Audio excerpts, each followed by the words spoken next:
Thank you very much.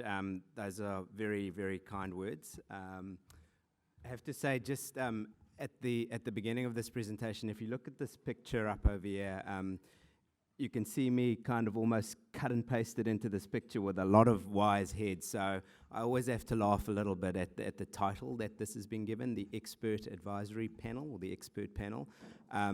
What I'm heartened by and I guess encouraged by is the fact that I'm actually standing in a room full of experts. As we've embarked on this work as the panel, I think what we've realized is that most of the answers are actually out there in the sector. And one of our key roles and priorities needs to be how we galvanize those ideas and actually allow them to be implemented so that we're starting to move things forward across the sector. We'll take a bit of time just to outline that we're going to be doing a bit of a double act. So I've got Therese up here with me. We'll just go through some introductions, and then this has been developed to be an interactive session. So whilst I know people often say, put your smartphones away, don't look at them, try not to use them, etc. We're actually going to be encouraging you to use them during this session, because as I've said, one of the key things we know is that most of the answers are out there, and we're wanting to generate and capture all of that good information, all those good ideas, and make sure we're feeding them into the panel process. I'll ask Therese at this stage just to come up and tell you a bit about herself, tell you a little bit more about myself, and then we'll kick off into the first activity for the morning. Kia ora koutou. It's lovely to be here, and thank you for inviting us. I am one of the workers on the Secretariat for the review panel, and my background is in strategic policy for the Ministry of Health.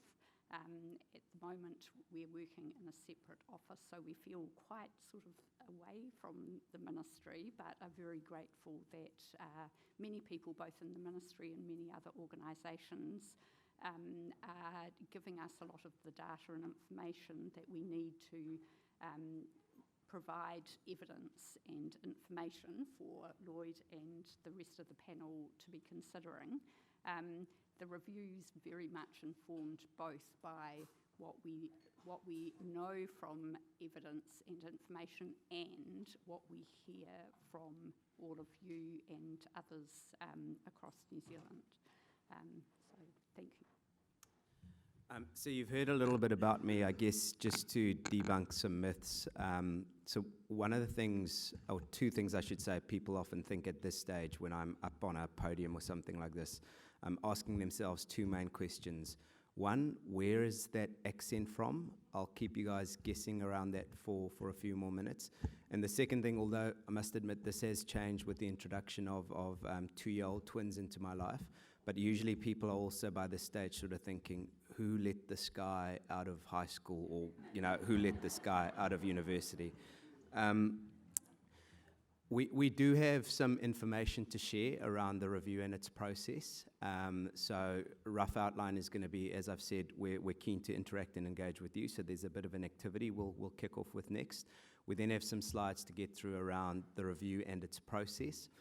We're also going to be giving you the opportunity to, I guess, learn about how you can continue to feed into the review's work as we progress through to the production of our final report in March of next year. And then we're going to end again with an opportunity for you to interact and engage, and for us to really capture some information from you, which we will take and feed into the review's work. There will also be some time for Q&A at the end. I've said to a few people I've run into, please don't ask me too many difficult questions. Again, I think actually most of the answers to the questions, you guys will have them sitting inside your head through the work you're doing. So I think the most important thing is for Therese and I actually to capture some of your feedback and make sure we're feeding that into the panel. We're going to do some technical tap dancing now, so just bear with us as we flick through different parts of the presentation. Right, so all of those who have mobile phones, we want, sorry. So those of you who have mobile phones with you, I was going to show you my screen, which was going to have, yes, apologies everyone. So we're going to try Kahoot. Now, some of you will know this from schools who use it quite a lot. And this is a little practice session. We've just got a small 5-question quiz for you to go through. So get out your phone, go to Kahoot on the internet and put in this number up here, and you will be able to play the quiz.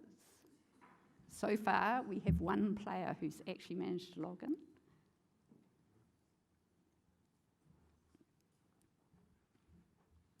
The reason for practicing this is because we have a more important survey for you near the end of our presentation, and we thought, well, it's good to get everyone used to the format.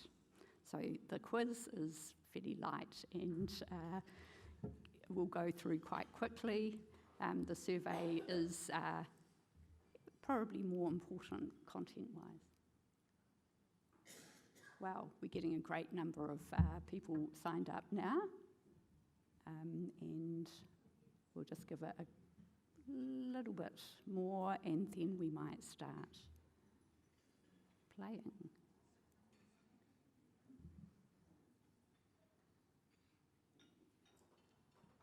So if we start, you still can join in. Okay, let's hit play now. Thanks.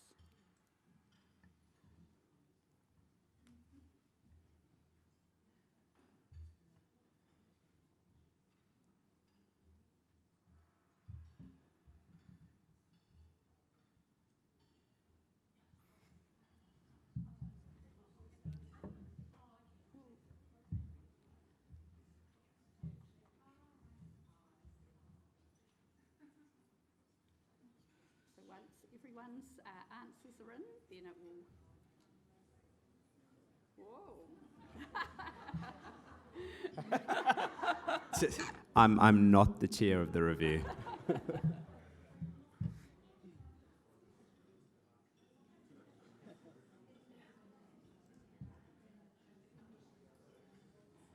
So, next question.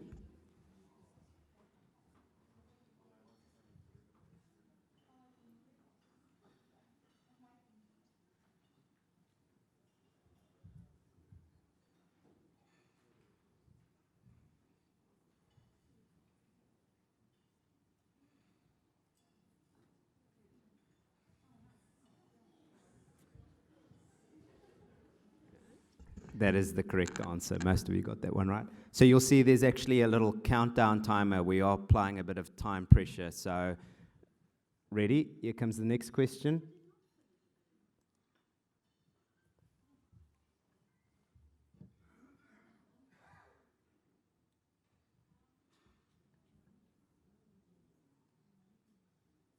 Yeah, there's a few mms because it is a bit of a trick question, isn't it?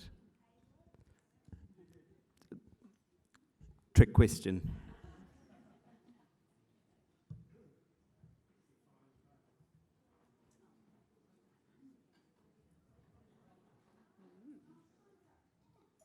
You can see we can perhaps have a discussion about that because there was a very good question from the floor. Are we talking about paid work or are we talking about the real health workforce?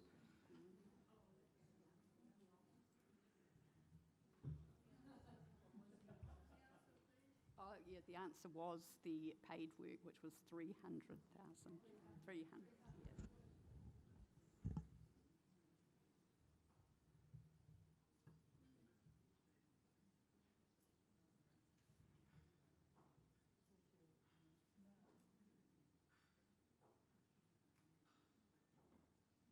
I think you're all getting faster. This is great.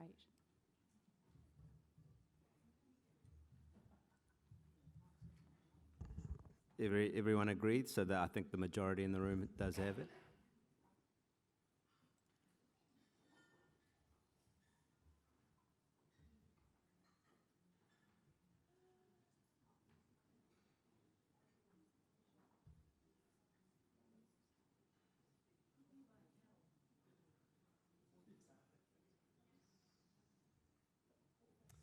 So here we're talking about the outcomes people might experience by actually coming through the health system. So, yes. All of the above.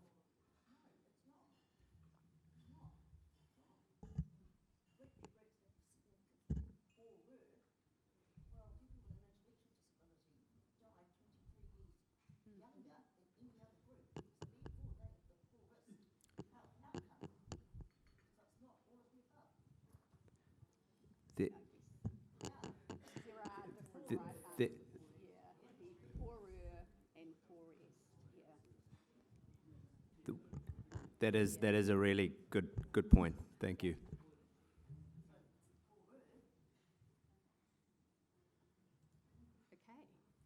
Okay. That's the end of our initial quiz. So you guys have got it, and like I say, we're going to be asking some more questions towards the end of the quiz in terms of capturing some information to take back to the review.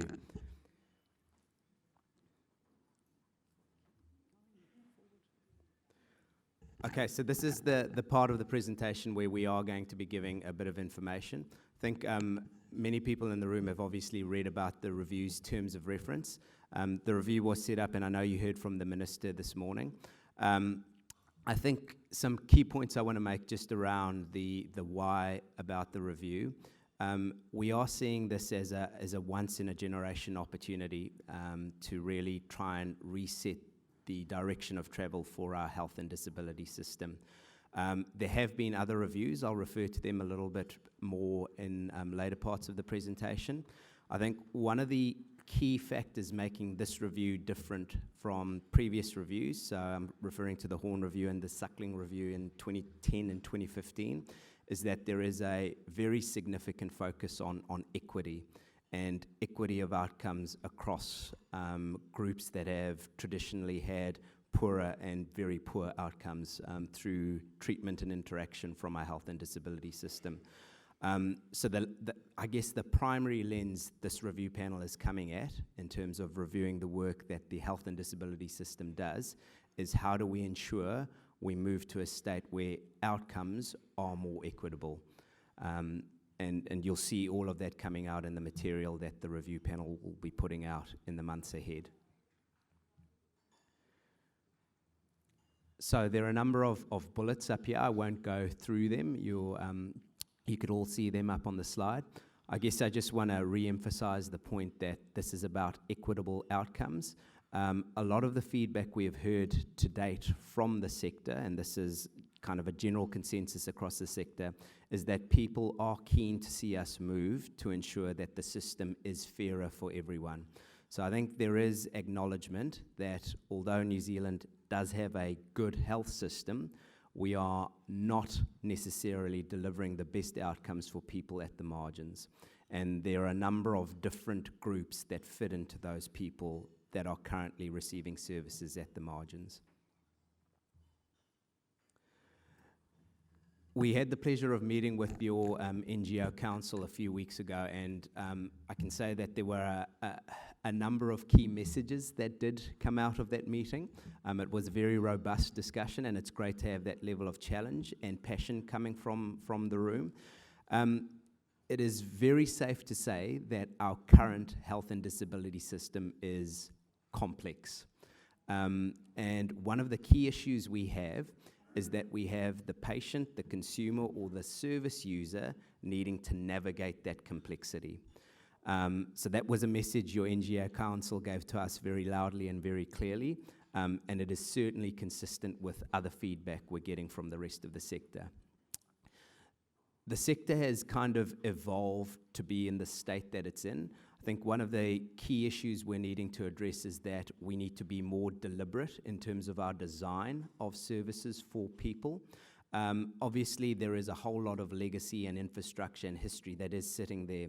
So one of the challenges we have, and one of the answers we need help to form, is how do we move those legacy systems and those legacy infrastructure settings and make them more responsive and adaptive to the end user, to the patient, to the consumer.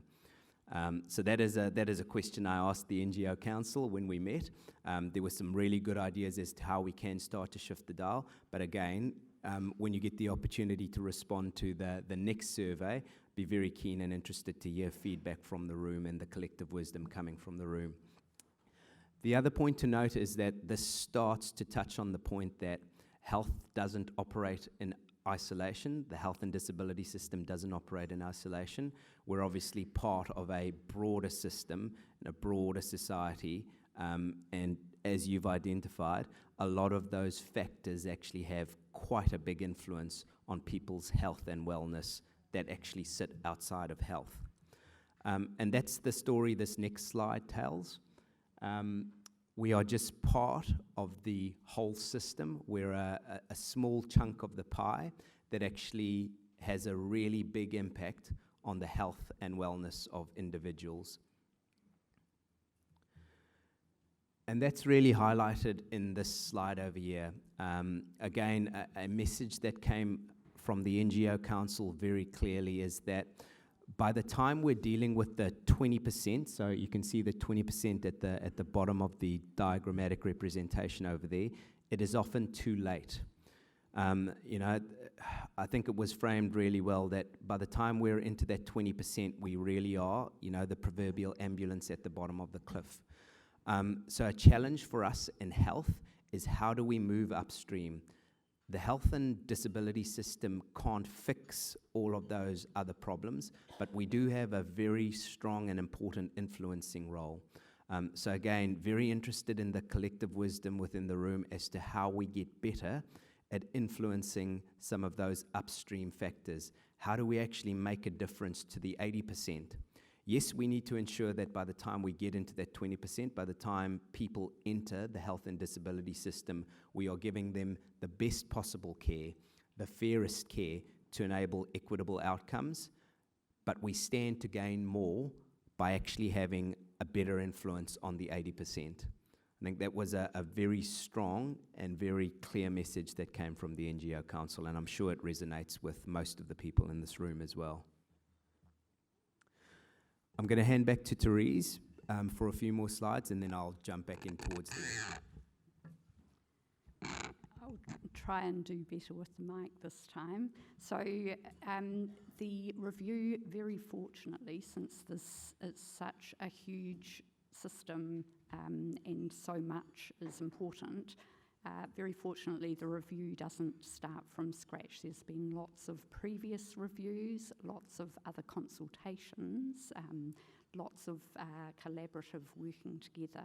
And so it has been able to hear from what people have said in the mental health and addiction inquiry. For example, whānau ora review, the welfare expert advisory panels review, and many, many other strategy developments, action plans for carers, for people with disability, for others that escape me right at the moment. So there has been a lot of information we could draw from to start off with, and as we've been meeting with and discussing with people around the country, many of the same themes have come through, but as Lloyd has said, the system is really complex, and actually getting all the different parts to move in the same direction is what the review really is wanting to do in order to achieve better and more equitably fairer shared outcomes for New Zealanders now and into the next generation and the next generation.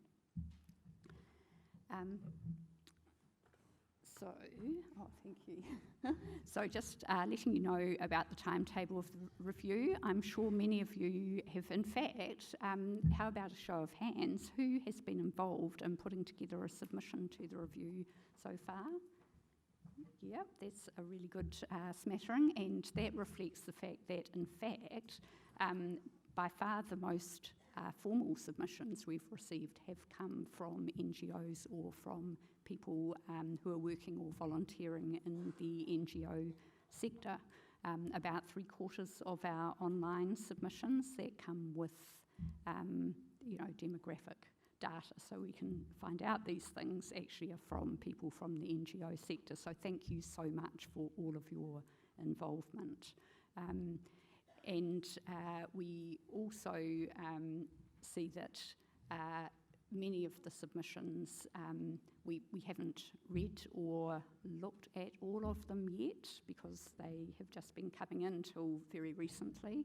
But there are absolutely fabulous ideas and really strong points being made in a number of them that we've already seen. So we have a group of workers in our secretariat whose role is to look across all of them, and many of the rest of us workers are also looking at ones that have particular relevance for our workstream areas, so that's really great to do.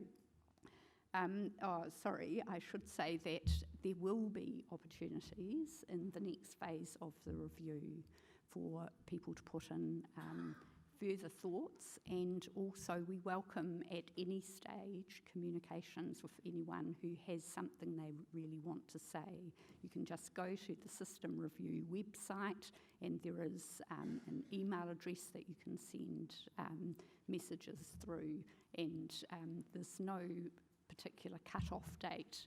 They may not be analysed and reported with the submissions that have now closed, but they will certainly be read and looked at and ideas picked up from.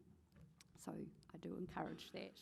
We do expect in the next phase, once the interim report is out, which as the Minister said, is due to him by the end of August, once that has been shared, we do expect a lot more engagement across the community, and hopefully getting people with different perspectives together to work on some of the questions. Right, so some of the things that we've heard already are listed up here, and we're, as I say, very interested for more input and more ideas and more very strongly felt concerns or views. Often those that are the most strongly felt are the ones that actually make a difference because they're in a real voice of a real person and are easier to connect with. So we welcome that input.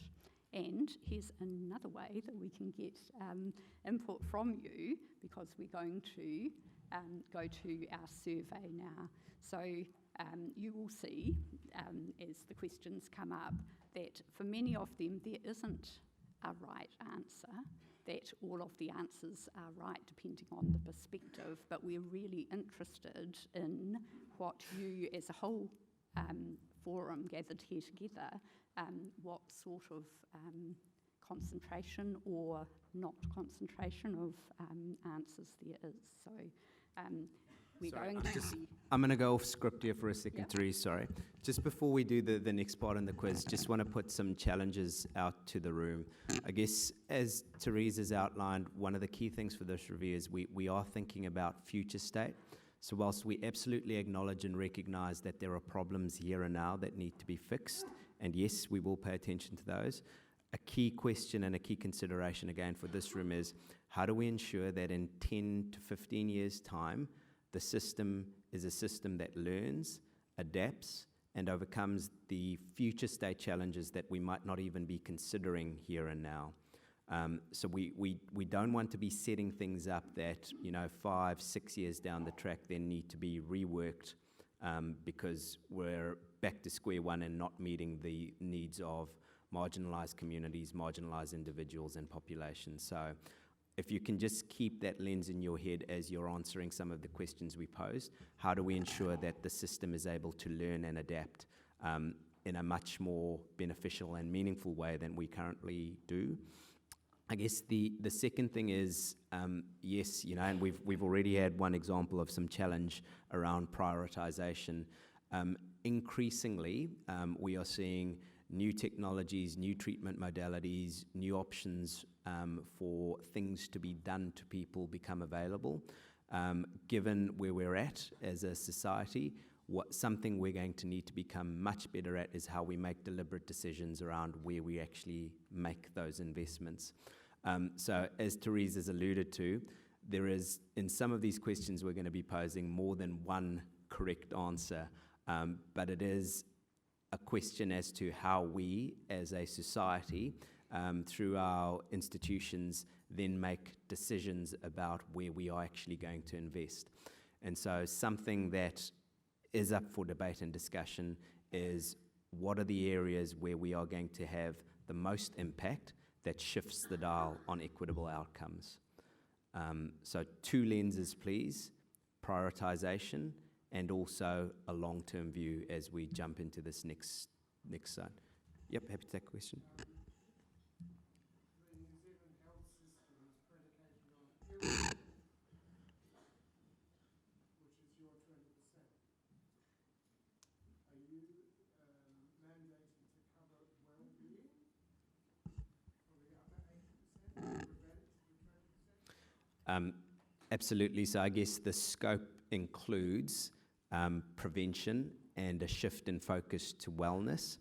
I guess one of the challenges we as a health system, so even if we remove that illness label, thinking future state here, is what do we own in terms of shifting the dial so that we are more prevention focused, and what do we need to influence in terms of policy around housing, education, etc., that has the majority share impact on that 80%.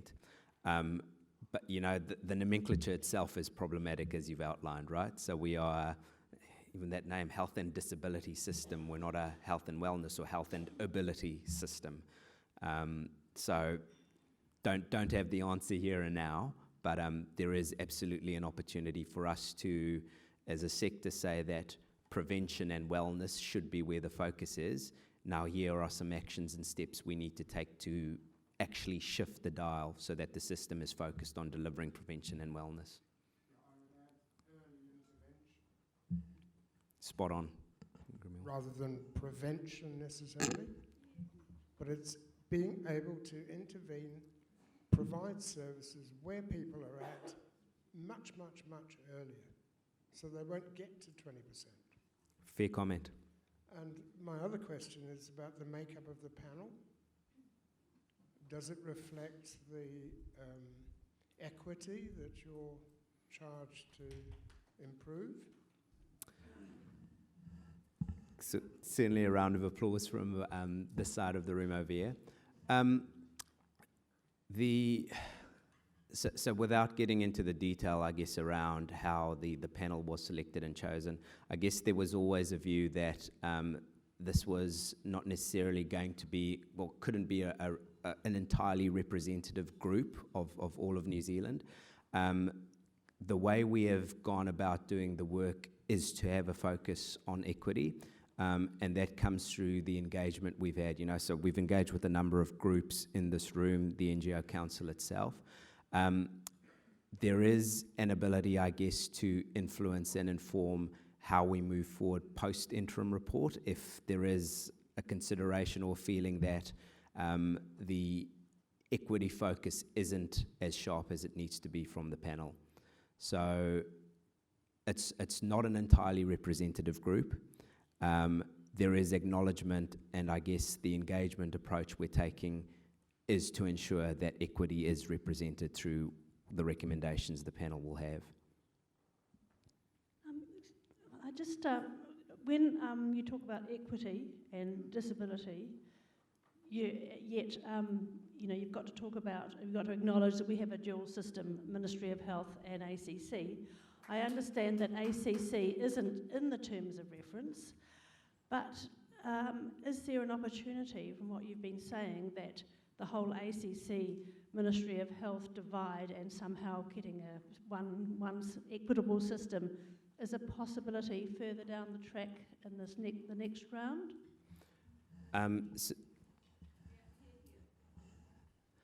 So you're right, it's not formally and it's not explicitly part of the terms of reference. Something the panel is looking at is the interface and the, I guess, overlap of services, you know, whether that's in terms of provision or in funding.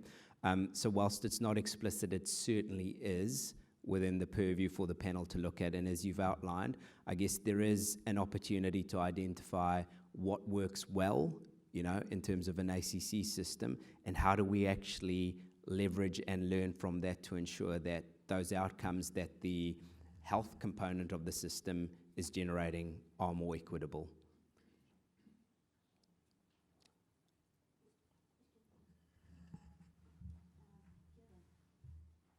I'm fascinated that there's been so little disability among your health and disability system review.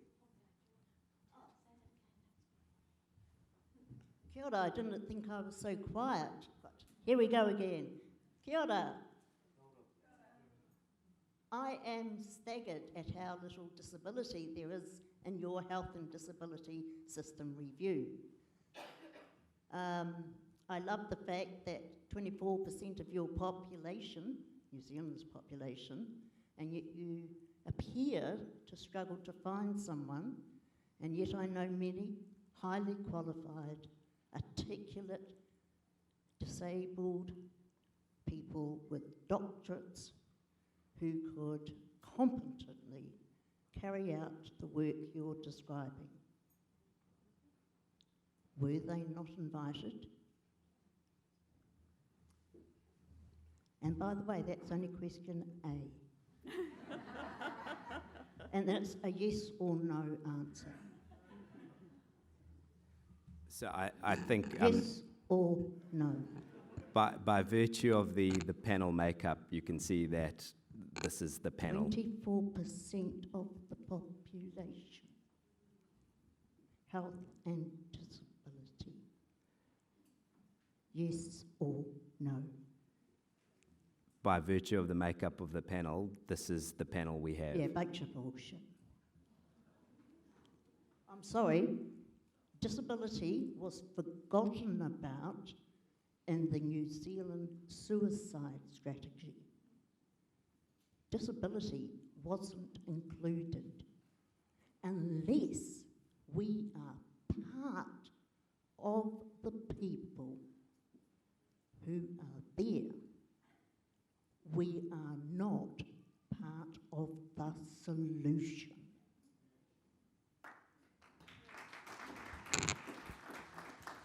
And I love the fact you have a long-term focus. But within the workforce, people have a short-term focus. I need to survive today. I've got to pick the children up today. I need to survive this year.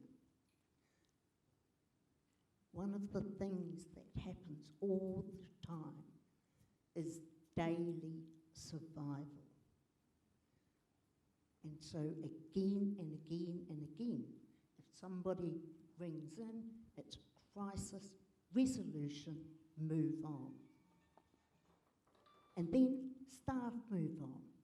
I've just done a brief analysis of a place. After 4 years, very few staff were in the same job. How does that help us with long-term goals?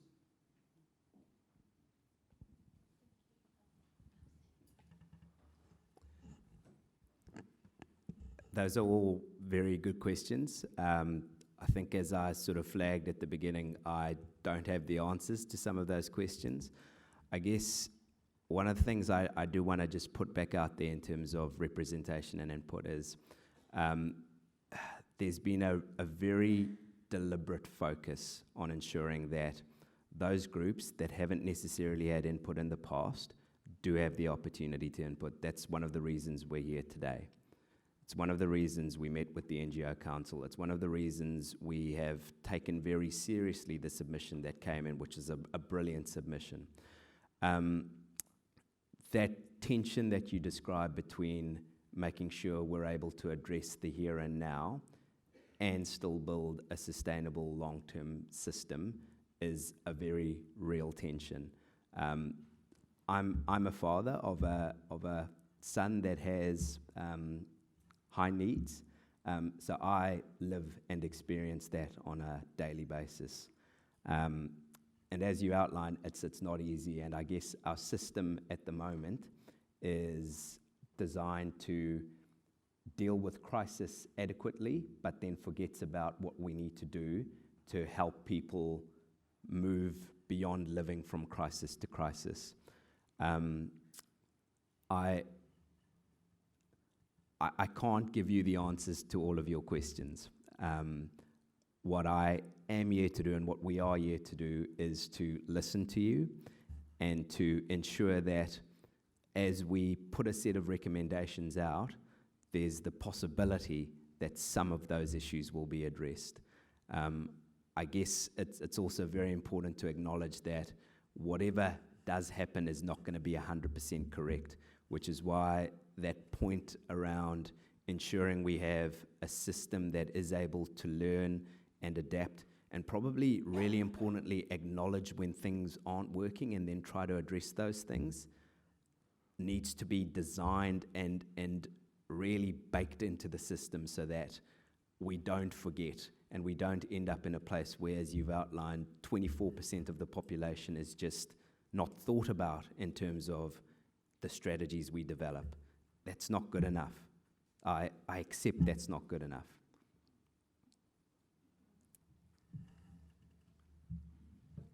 Okay, we'll have one more question and then we really do need to move on to the survey.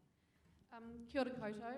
I guess off the back of similar comments or challenges posed, I wonder if there is capacity for the establishment of for lack of a better term, a service user panel that may be able to work alongside the wider review panel when it comes time to look at the implementation document or the working review to try to help maintain the integrity or the authenticity of the feedback that so many people have put forward. And I guess it's a difficult process, but we see so often that we feed into these reviews or policy changes, and things become, again, for lack of a better term, quite whitewashed, and the language is changed to fit in with the broader policy environment, and sometimes the really important parts of that are lost through that process of sort of sterilisation. Yeah. I think that's a very fair comment, and I think it's a great solution you're posing, and it's certainly something Therese and I can take back. Absolutely. I think we will probably have time for, I know you had a question, we will probably have time. I'm selfishly really keen to just capture some of the responses to this, so we'll race through this if we can, if that's okay with the room. Okay, so it's the same thing. There's a new PIN that you need to put in, 760807.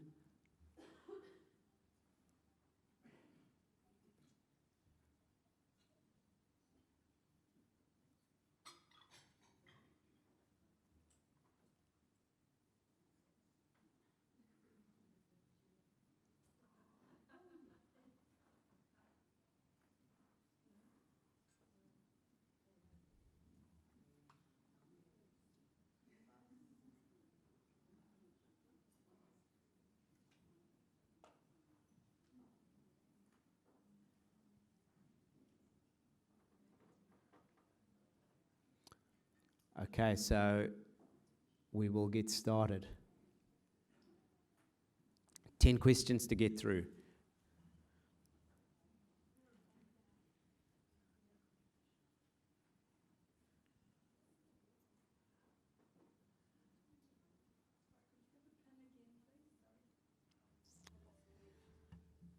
Seven, 760. I can't go back on this. No.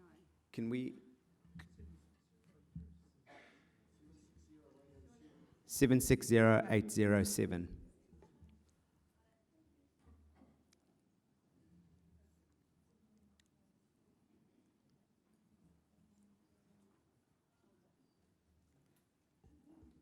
So that's actually a really good spread of key areas of focus. Thank you. Next question.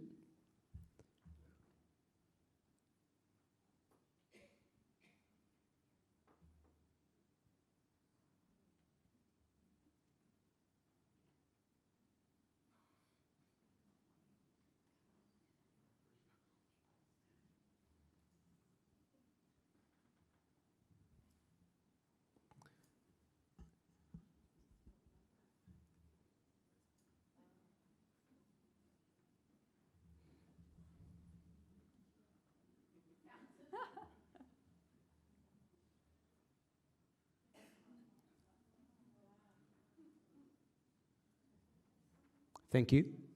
We'll keep moving.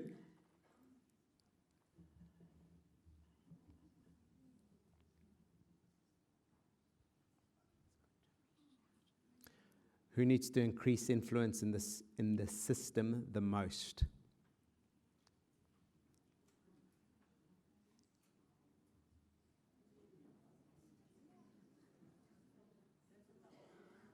They're going to get tougher.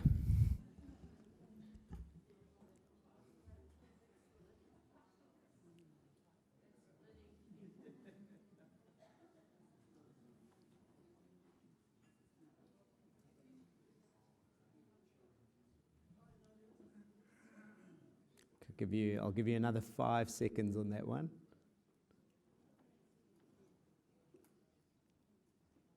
Actually, sorry, you've got another 12 seconds by mistake.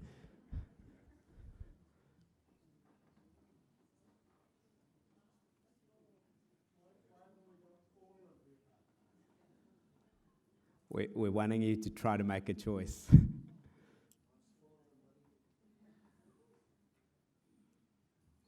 Okay. Where do more resources need to be channeled?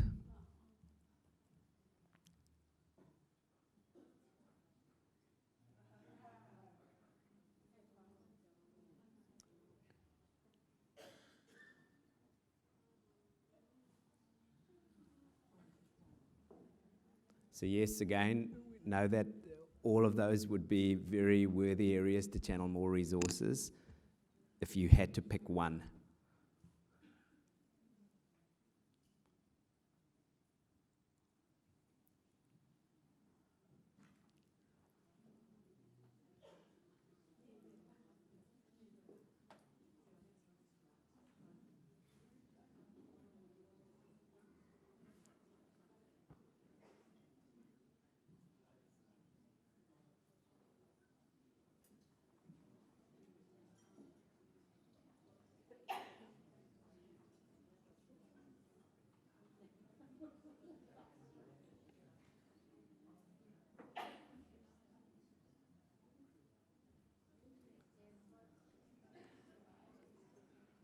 It'll lead to some interesting discussion over lunch, I'm sure. What things are improving now? What do you think is actually improving now? We are going to ask the opposite question next, but there must be things that you and others are doing well in the sector, so what is actually improving now?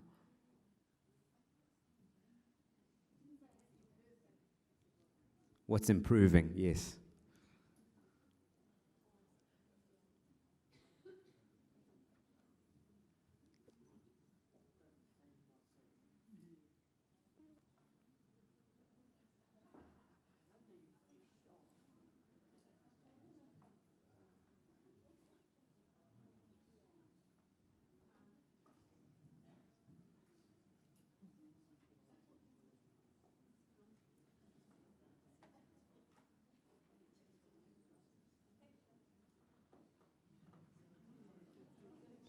Okay, here come your responses.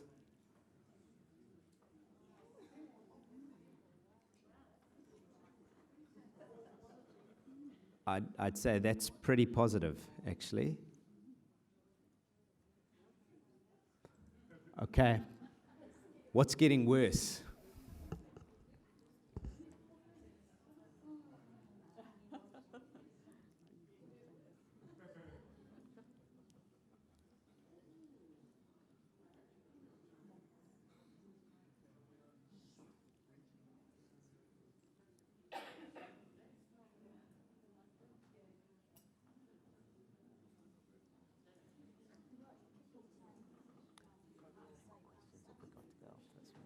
I think this is like 2 more.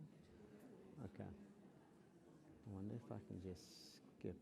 What will that do? I think it puts us onto the next question rather than answering. So I'll just let it run. Yeah.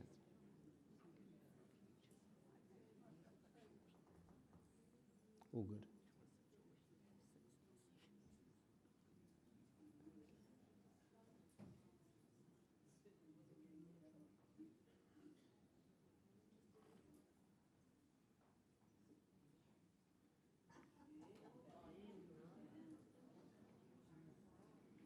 Thank you. So here it is again, choices. If this review could achieve one major thing, what should that be? So all of them acknowledge all of them are important, but if there was one major thing, what should it be?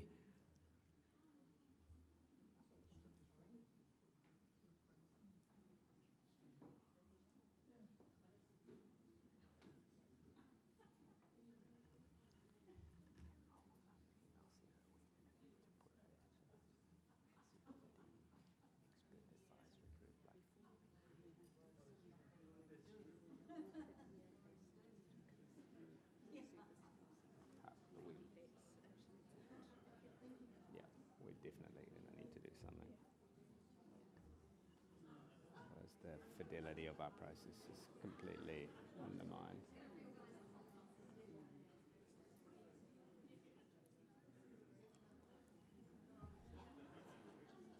Okay, so it's safe to say the room is split on one major thing. Thank you. What change will make the system most adaptable for the future? So this is, how do we truly become a learning and implementing system? Again, all of these are important and you are being asked to pick one.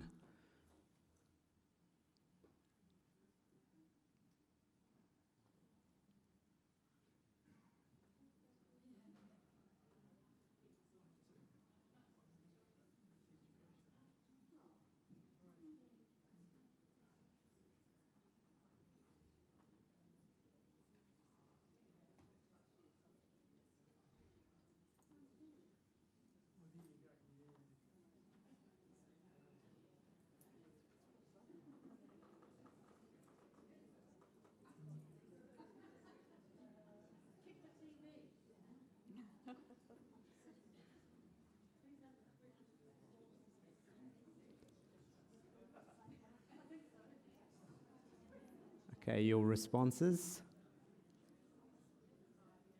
Again, quite an even split actually across the room. I think we might have one more. 2 more? Okay, 9 of 10. What change will reflect New Zealand's values? So which of those and the change we could make to the system will reflect our values as a country?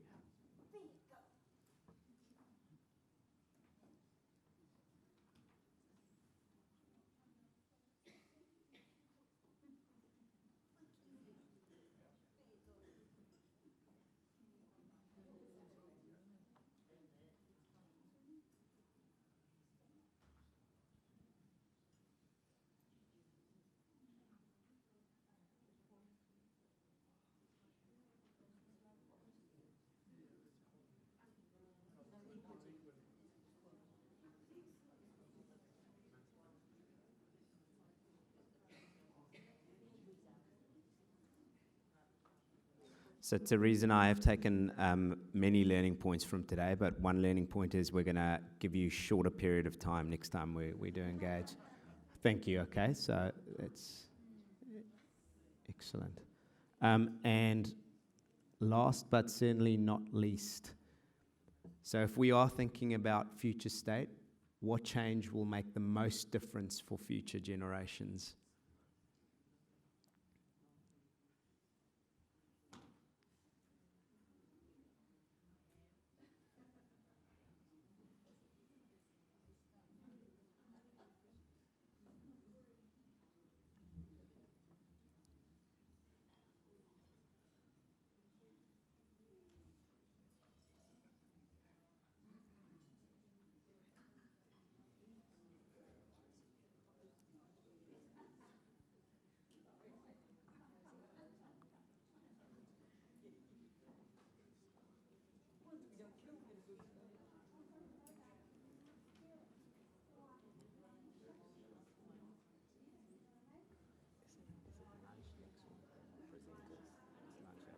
Presenters, okay. So we probably don't have time for questions, okay.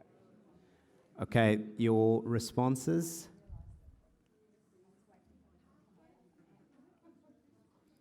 Okay, thank you for your participation. Some superb answers in there. That's, I think, all we actually have time for. I've seen a number of people who do have hands up. So you say this is not the last opportunity to ask questions or to make a contribution.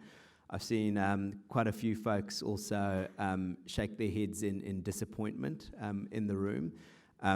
Again, just to flag, this isn't the last opportunity for engagement. I think really good suggestion around potentially standing up a service user group or some form of group that provides some input into the review. So that is absolutely something we will take back to the rest of the panel. We will take all of the responses you've put in here today, and that will feed into the reviews process. As Therese has highlighted, I think the interim report is an opportunity for us to start to converge and narrow down on where we might think those key areas of focus will be to have an impact on the future, but also on the here and now to deal with some of those issues you've all highlighted and raised. The expectation is that after that interim report is released, that there will be more robust conversation. There will be more robust engagement. So, there is a commitment to do exactly that. So, again, I'm sounding like a stuck record, but this is not the last opportunity to engage in the reviews process. And we will take that feedback on board around the ability to ensure the direction of travel is influenced.